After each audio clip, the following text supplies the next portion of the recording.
You're listening to The Dating Den with dating and relationship badass and best-selling author Marni Batista. Every week, you'll get the raw truth from top experts and real people on the important dating, sex, and relationship issues you want to know about. So if you're ready for true talk that's authentic and unfiltered, and you're not afraid to be called out on your stuff, then you're ready for what's next. The Dating Den with Misa Hopkins. How emotional wisdom can help you tap into your intuition. Ladies, welcome into the Dating Den. I'm excited for you. I have Misa Hopkins here in the den. She has been a pioneer in the field of feminine consciousness for over 20 years. She's a 5 times best-selling author. She's made a ton of television appearances. She's going to be in the soon-to-be-released documentary called The Spark, which I'm excited to hear about that. She has these ability to have these powerful mystical initiations in both feminine and masculine sacred energies, and those inspire her to further personal and planetary healing through balanced consciousness. I'm so excited to talk about all this stuff. And she walks the talk because she's been married for 17 years to the love of her life. So we always want to listen to someone who's doing it well. I'm so happy that you're here. I'm so excited to be here, Marni. This is going to be so fun. So let's just start at the beginning. What is emotional wisdom, and how does it connect to our ability to have healthy relationships, intimate relationships especially? All right. Well, Marni, I know this to be emotional wisdom is really anchored in sacred feminine consciousness. And we as women go through cycles in our lives where we know our emotions get pretty intense, right? Starting with, the first time that we bleed. Yeah. Our emotions get really intense. They do it again at menopause. I mean, they do it when we're pregnant. They do it post-pregnancy. Our emotions are powerful energy for us. And I think for centuries, not centuries, we could go back thousands of years, women have really been taught that emotions are an annoyance, they're a problem, they're to be basically suppressed or ignored, right? We've all heard this stuff. But what I know to be true is that emotions are telling us something. There is wisdom in those emotions. And the way that my ancestors taught me is that emotions are doorways to your awakening. And that awakening comes through your intuition. Well, let's back it up, because that's like emotions is our gateway to your wisdom. Say more about that. Why and how does that work? So emotions are telling you something. They are telling you that there is a deeper need that longs to be met. So if you're angry, it means some part of you has not been heard, seen, witnessed, understood yet. If you're sad, same thing. If you're happy, some part of you a need is getting met, and that happiness is telling you, oh, this is how I want to live my life. Or as I talk about with my women, when you're becoming a woman of your choosing. So your emotions are giving you an opportunity to say, what, especially the difficult ones, what emotional need is longing to be met that is behind the anger or behind the sorrow that we're carrying. And when you get to that need, now you're able to nurture something profound in you. And that's when your life starts becoming a reflection of what you are actually choosing. And you are no longer a victim to experiences from your past. So there's 2 things that just pop into my little brain here. One is when we are sort of trained as women that our emotions are not an asset, they're more of like a pain in the ass, right? They get in our way. We get shamed for them sometimes. And so we don't want to have them, or we don't even have the ability to name them or notice them for a lot of reasons. How can we start to welcome them and see them as a window that is going to shine light on our truth? Ooh, great question. Marni, what I find is that it's about recognizing all of your emotions as valid and significant. Mm, All of them. We tend to put them in camps, right? right. If I'm happy and I'm blissful and I'm feeling great, that's good. That's where I need to be. And the other stuff I just basically need to ignore. But we know what happens if we ignore them. We start becoming depressed. We become passive aggressive. We get into relationships we don't want to be in, right? Because they're trying to tell us, I want to feel something and I haven't gotten to feel it yet. So when you see those quote negative emotions, as helpmates, your world changes completely. They are the part of you, those difficult emotions are the part of you that, say, for example, I'll use my own life as an example. I was sexually abused when I was little tiny thing, 4 or 5 years old. Mm, So there was a part of me then that wanted to be respected, wanted to be precious instead of used. yeah. I wanted to be precious. So when I was seriously depressed and suicidal, the part of me that was trying to get my attention was the part of me that wanted to feel special and precious. And I had built up these protective walls and mechanisms to try to keep that precious one inside me safe. Yeah. Some point they stop working and they backfire. They aren't protecting you anymore. The way that I could be indignant, the way that I could be angry, the way that I could push people away from me, the way that I could just be in such a deep depression I didn't want to be around people. That was pushing away everything that I wanted. Mm, But I was trying to protect what was precious inside me from getting hurt again. So when I sat with those emotions as my friends rather than my enemy, they began to show me that I wanted to feel precious and special.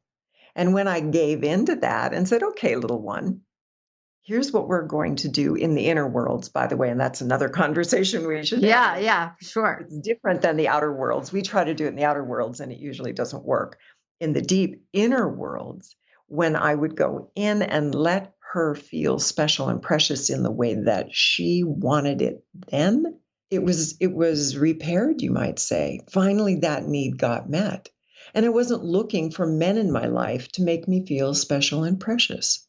That's So exactly it. I mean, if I was gonna first of all, you're so courageous, right? Like it takes so much courage to do that work. And I think that's what is so amazing about us as women and the women that listen to this show is like it's where we talk about it like, oh, you just need to feel your feelings, right? Misa, we're like, you just need like you just need to take an Advil, and it's not like that. It's right. It takes a lot of courage to say, okay, I'm having all these external symptoms. I'm depressed. I'm isolating. I'm pushing people away, and to say, shit, I have to open that can of worms, so to speak, and go tend to this part of me that I've been working really hard to repress or to ignore or whatever. And so I just want to honor your courage, because from that courage, you're making such a huge impact, which is amazing.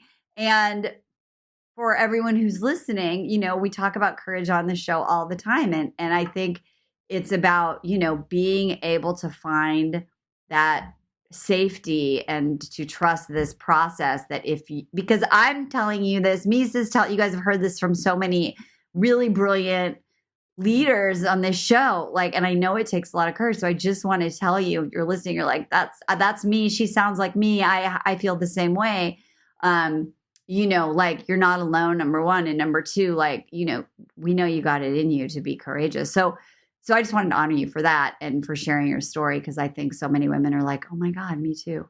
So tell me, so then when you look at tending to the needs of that part of us that was wounded and being present to those feelings, how does that then open that window? We are able to tend to that part of ourselves. How does that connect us to our wisdom or our truth or our intuition? Yeah, great question. Great question. I want to offer kind of an example of how we can get to that place inside of us safely. I love Safe. it. That's awesome. Okay. Then we'll talk about how the transformation happens. One of the things I like to share with the women I work with is to think about how we respond to children when they're really wounded.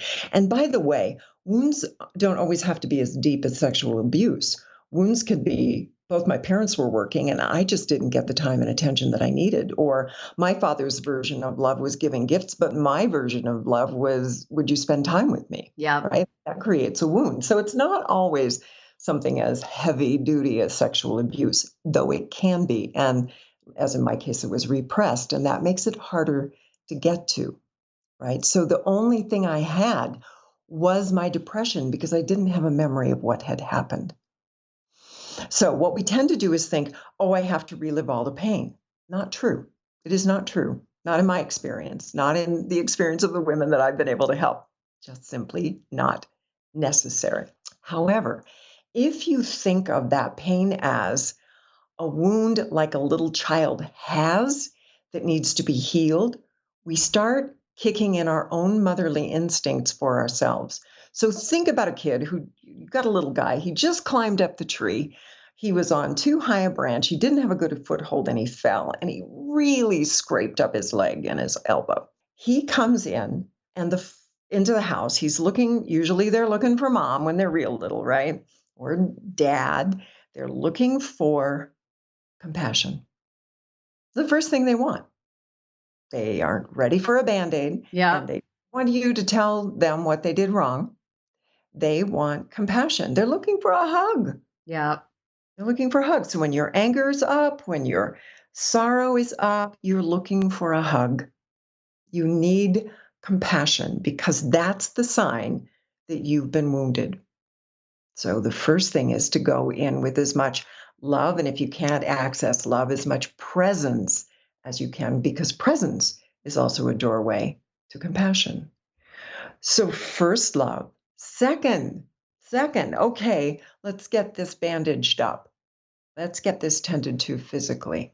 That comes after the compassion. Now you're going to start to see what you need to do in your life for change to occur, for this to really heal. The third is now you can have the conversation with your little guy about what do you need to do differently so you don't fall off the tree again, right? How do you protect yourself? But you protect yourself by taking care of yourself, not defending. That's such a huge point, right? Because if we reverse engineer this to the first point you made, right, about how we are sort of trained to not have emotions, what I hear women doing is the opposite, right?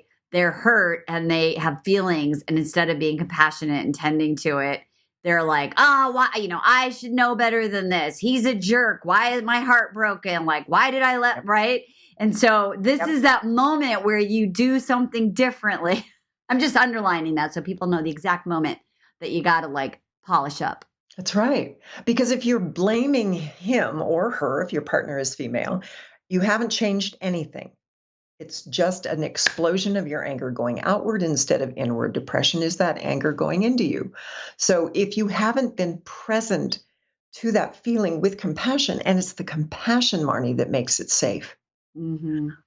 More compassion than anger. And if you stay present to that concept, eventually that's what happens. I tell my students, your terrible feelings become like a little pebble inside of a hand of compassion. Your compassion is so vast.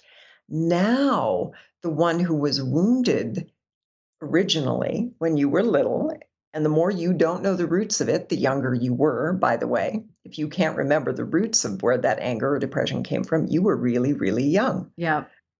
So now that one is finally heard and seen in the presence of your compassion. Mm. And they will show you things in your meditations, in your quiet moments, in your inner world reflections. You'll start to see the parts of you that always longed for that love and attention. And that's what makes it safe. If you think of it, your anger, your depression, your sorrow, as an indicator about where the wound is, that makes it safe to go in and rescue the little one inside with the very love that she always needed. I love this so much. And I think it goes so deep. And it's also like if you take it to the level of just being practical, right? Like I hear so many women, a great example. I was working with someone and she was dating someone for, let's say, 6 weeks. So not a short time, but not, 6 years. And he was a high quality dude. And so, after 6 weeks, she felt like something had shifted. And he was like, I just have so much stuff going on in my life. And I like you. And I realize I just am actually not ready to be in a relationship. And there was a lot of old patterning around like, why is this always happening to me? Right? Like so much of that energy. And I want to use that as an example here because when we get stuck in the story of that guy, like I've known this human 6 weeks my whole life, right? Like, why do I want to spend all the energy on that person? What if I just look at the feeling like Misa's talking about and I go, okay, let's just let go of the story because that's a guy I've known for 6 weeks. That's dating, right? Like, okay, who's next, right? We're sad. What is it really, what's that window, right? Like what's really going on? Where were you hurt? Where were you abandoned? Where were you rejected?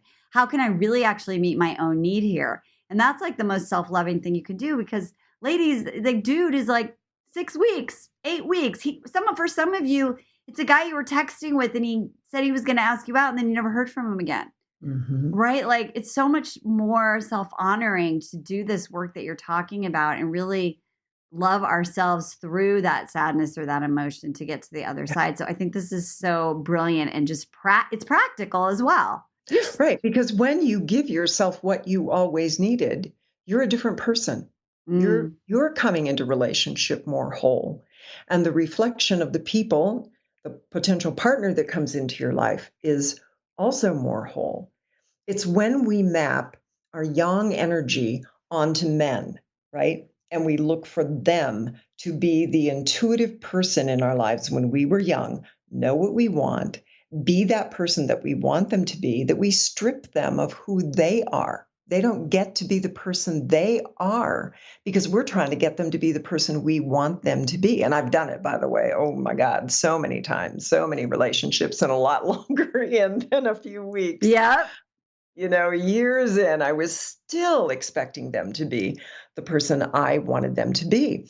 And that's because I wasn't being the person I wanted to be. I love this. I'm just smiling over here if you guys could see me, but you can't. So I'll just tell you because I wrote this whole essay. My hobby is writing. I wrote this whole essay about how my kids left the empty nest. They left the nest. And then I decided to raise my husband after however many years, 13 years. I was like, you know what? I want him to change.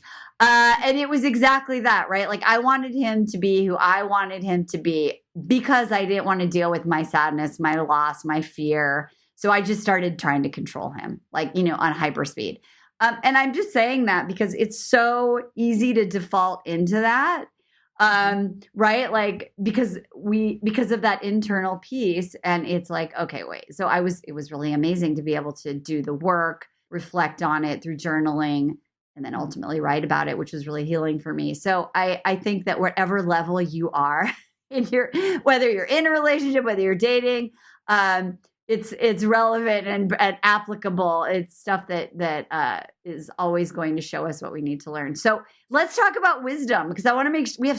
First of all, we got to have you back because we could talk for hours. But let's talk about wisdom because I want to make sure we get into this. How do we use these sacred feminine practices and things like that? Yeah. So this is the cool thing.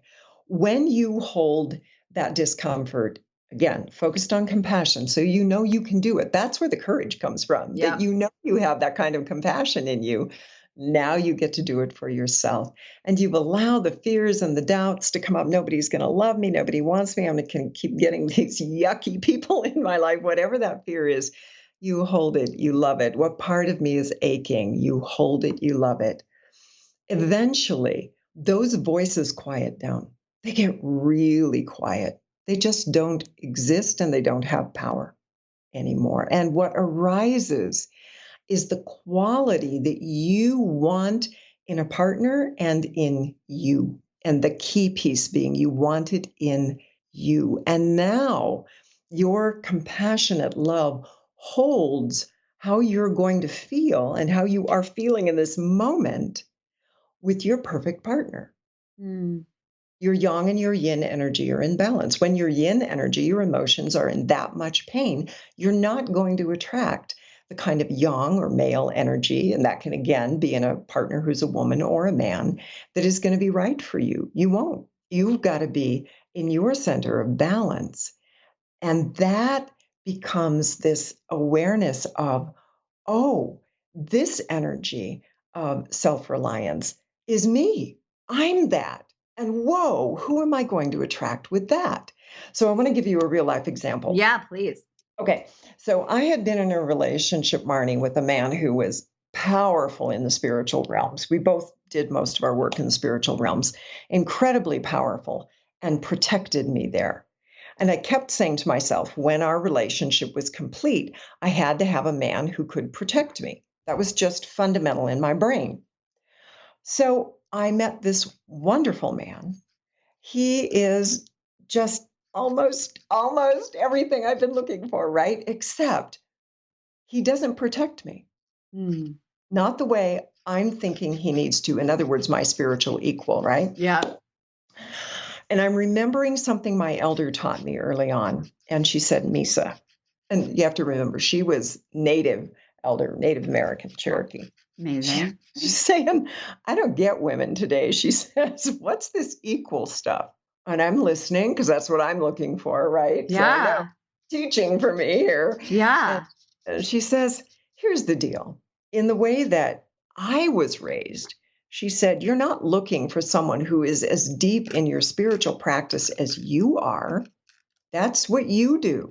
And she said, you want balance. You want a partner who is going to take care of the physical things. And something clicked. And she said, think about it. When you're getting ready to go into deep ceremonial space, she said, you're already going there a day or two ahead of time, aren't you? And I said, yeah. And she said, well, then you need somebody who is going to pack the bags and drive the car and make sure you have food and a place to sleep to go do your ceremonies, don't you? And I went, oh my God, she's right. That is what I need. So when my Jeffrey came into my life, and I'm looking at this man who is that, he's physical, he's funny, I can be very serious, he's really funny, he's this beautiful compliment to me. Smart, really smart, loves me, would do anything for me. And as my previous partner said, Misa, he would take a bullet for you. But he will not protect you in the way that I used to. So what are you going to do? And I said to myself, then I need to find that in me. Mm-hmm. And so into meditation I went to find out what that meant to be someone who protected myself spiritually and discovered a whole new aspect of myself that I didn't know existed, that had wanted to exist. Let's go all the way back now to my sexual abuse. What was I not able to do? Protect myself. Of course, I needed to learn how to protect myself. And of course, my path was going to get me there. And my path was going to attract Jeffrey into my life. So I would do my work. I would go in and find it in me. And then he became the man that I married. Oh my God. Okay, first of all, that was amazing. I have to send you my essay. I think we're married to a version of the same guy. we're soul sisters. And what's really, just circles back to what you said at the beginning. So my trauma was that my dad was working all the time. Right. So I'm just like that flip side, right? Like my trauma wasn't sexual abuse. And also it had the same sort of impact, right? But it was just that I'm not important. I'm not enough. If I was enough, you would be there for me, et cetera, et cetera. And I just think it's so fascinating because I was married to the guy also who did the protecting in a certain way that really didn't meet my need. And then my husband now is totally exactly that person as you described of your husband.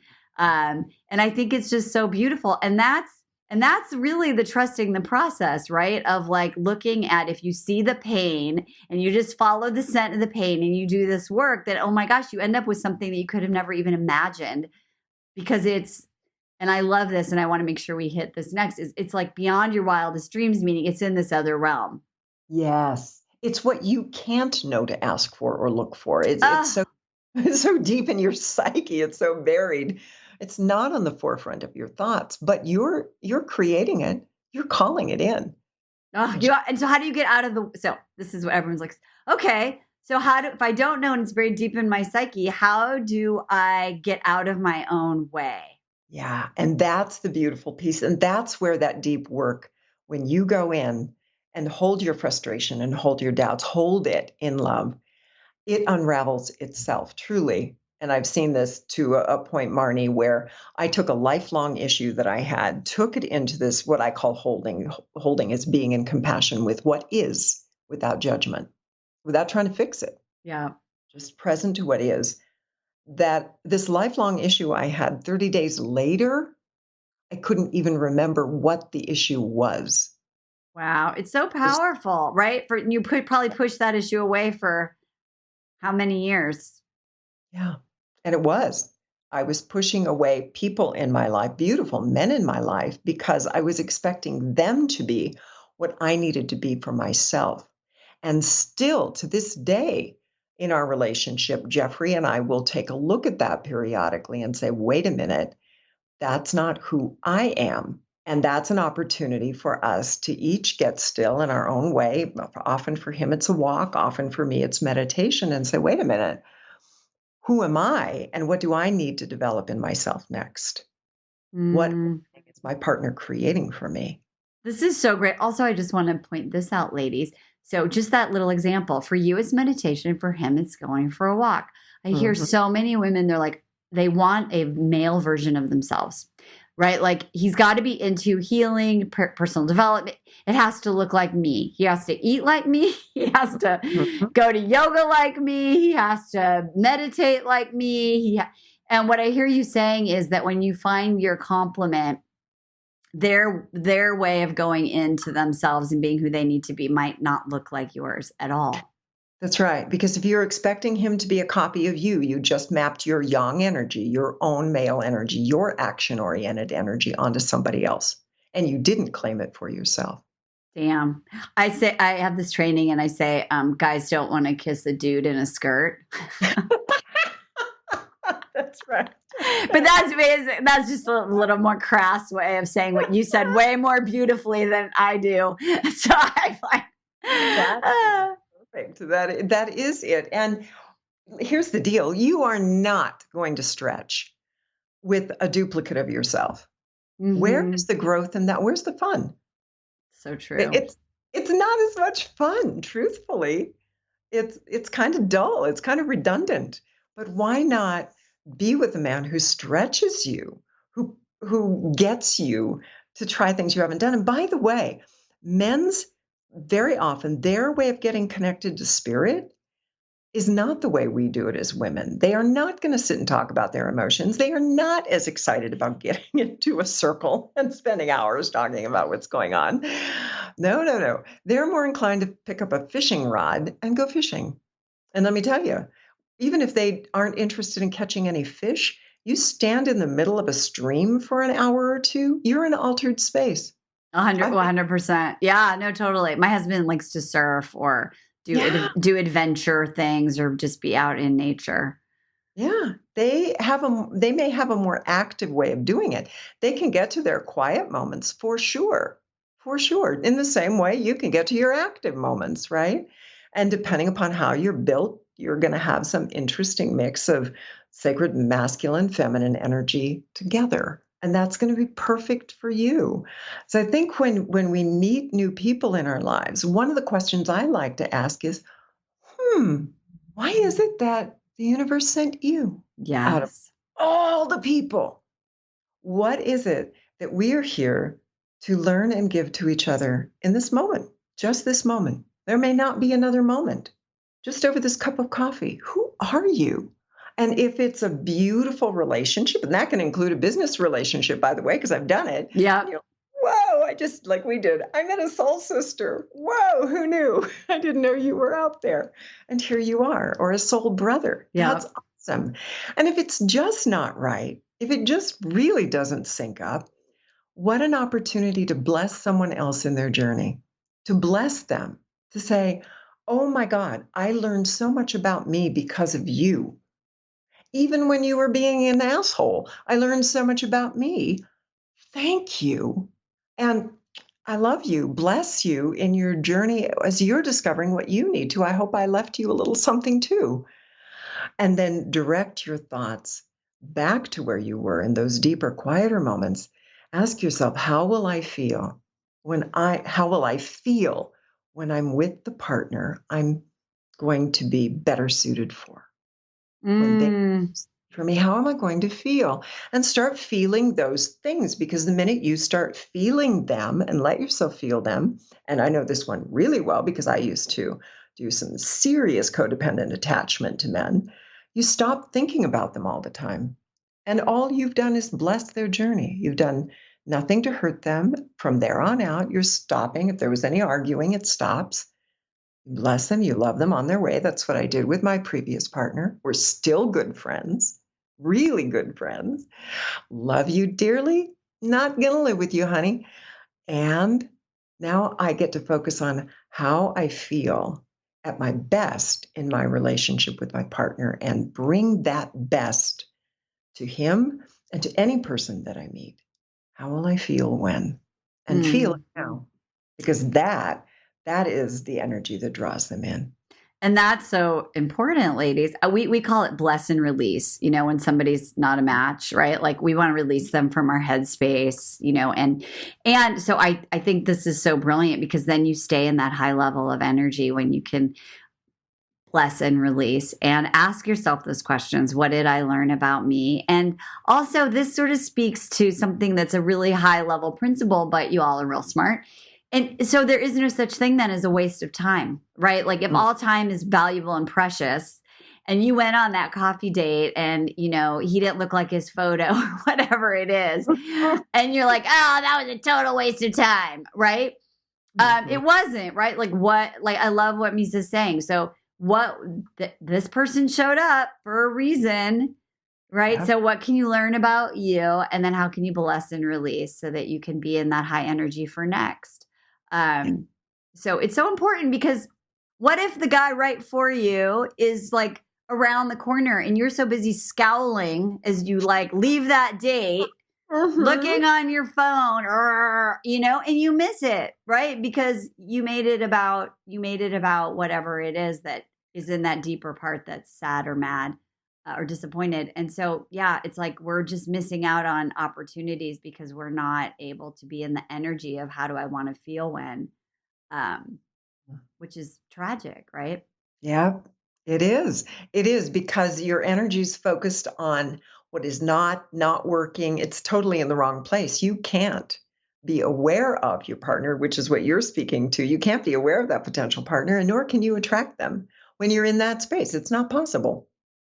Furrowed brow, not sexy. Okay, let me ask you this last question. So, what should you never do if you want to attract your partner? What's the number one thing you should never do, Misa? Okay, you ready for this one? I'm ready. I can't wait. Never blame them for being who they are. Say more. Okay, so if your energy's all caught up in, well, he was an asshole. He was a waste of we were talking about waste of my time. Oh my God, I could never be with him, right?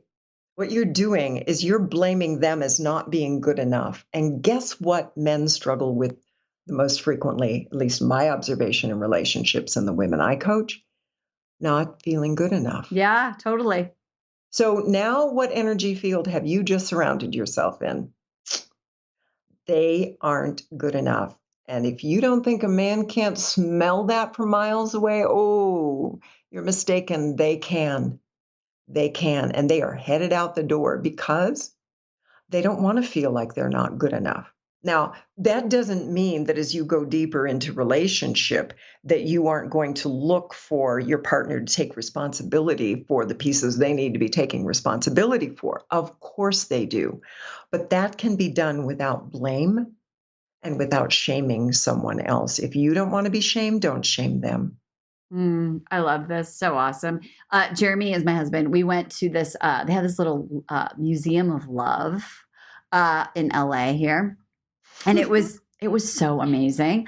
It was like little rooms, and there were like questions and activity. Anyway, I could tell at the beginning he was like, "Oh shit, I'm gonna have to talk about my feelings for 2 damn hours. Like, get me the hell out of here."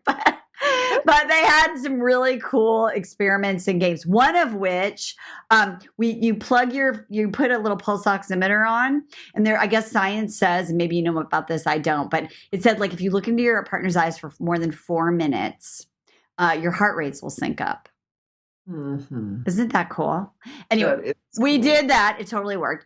But we did these. The Gottman Institute has these 4 horsemen, which I already knew about, but we did this little quiz, and it was really interesting. And we circled like how we show up sometimes when we're not our best selves in our relationship, and we were both critical of each other, right? Which makes perfect sense, right? Because we're both reflecting our own insecurities onto each other. And we were like, we don't want to do that because we really think each other is awesome. So what can we do so that we don't project, right, that blame, that criticism onto each other when we're in our own stressor environments or whatever it is? And I think when you look at it like that, and it's not that person's wrong because they do it, it's just a pattern. You're like, oh, shoot, let's look at that. It's so, when you have that mindset, because it's happening to show us something, it's so doable. Oh my gosh, it is. And particularly if you're honest with each other, and often you may be the one leading that, right? Hey, listen, this is a button. For me, this is a major thing I'm working on. Ask for what help looks like. Oh, I'm working on this. It would really help me if you can. And don't get upset with them when they can't, because they're not going to remember for a while. Yeah. But they will eventually.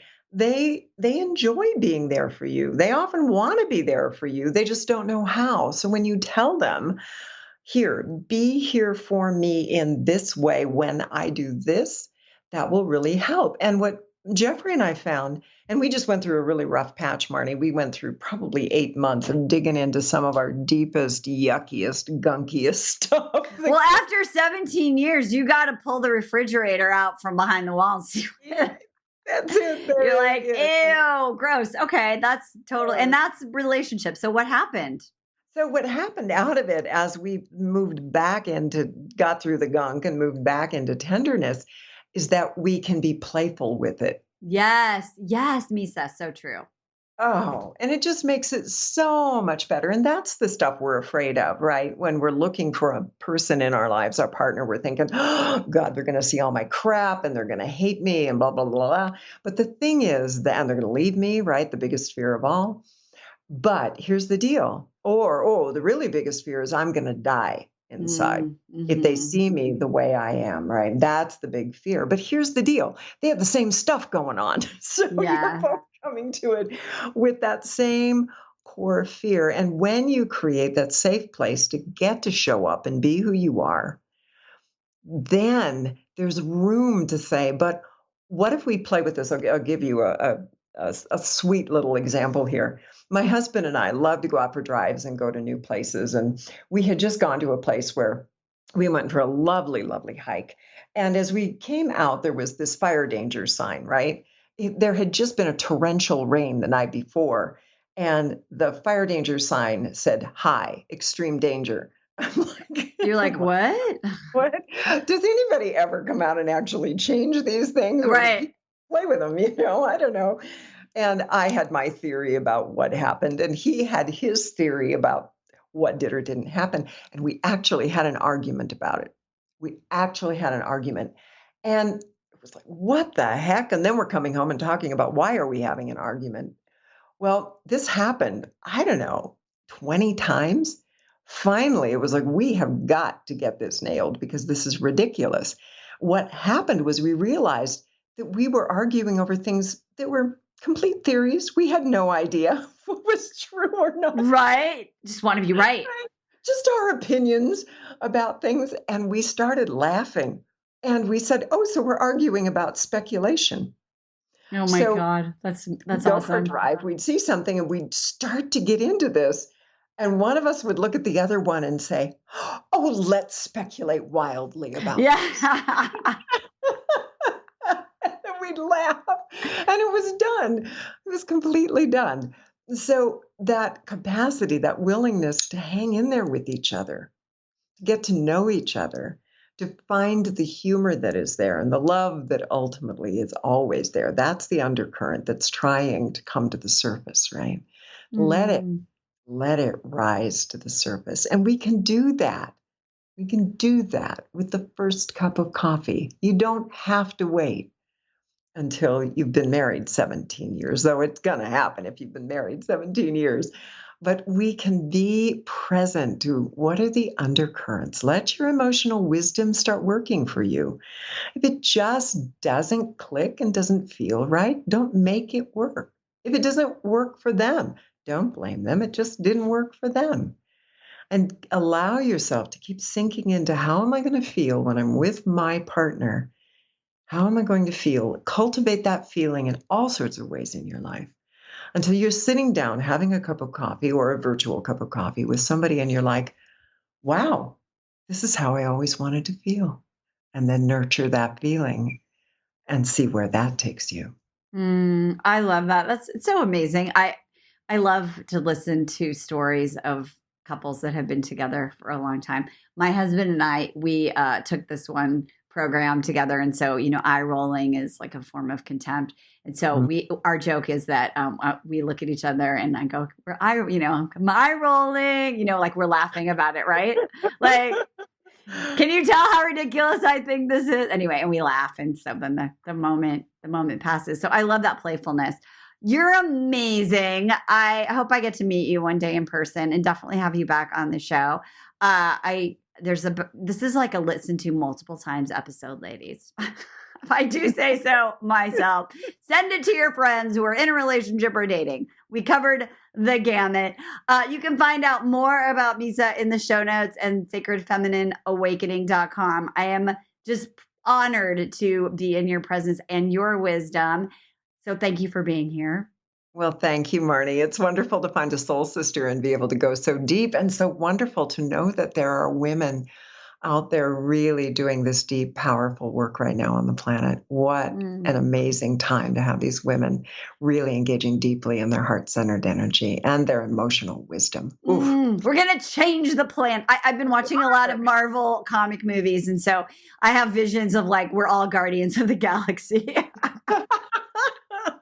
Awesome. Oh, ladies, whatever you do in your spaceship, do it with some damn dignity. We'll see you next time. Bye-bye. Hey, thanks for tuning into today's show. So if being in an intimate relationship in which you feel 100% seen, heard, and accepted by a high caliber man is a priority for you right now, and you're interested in seeing if you're a fit for working with me and my team at Dating with Dignity, here's what I want you to do. Just head over to DWD VIP, that's D as in dating, W, D as in dating, VIP.com, and book a call to speak with my team. We'll get on the phone with you for about 60 minutes and you'll get crystal clear on what's stopping you from finding true love right now. We'll also take a look at what you want to create, what you want your whole life to look like when you're able to finally be fully expressed as a woman in a healthy relationship with an incredible guy. And if we can help you get from where you are right now to where you want to be, we will show you the fastest path possible that makes sense for you to do that. We help smart, successful women all over the world solve this one missing piece in their life so they can finally have it all. So to see if we can help you do the same thing, head over to DWDVIP.com. I'm Marni Batista, and let's talk soon.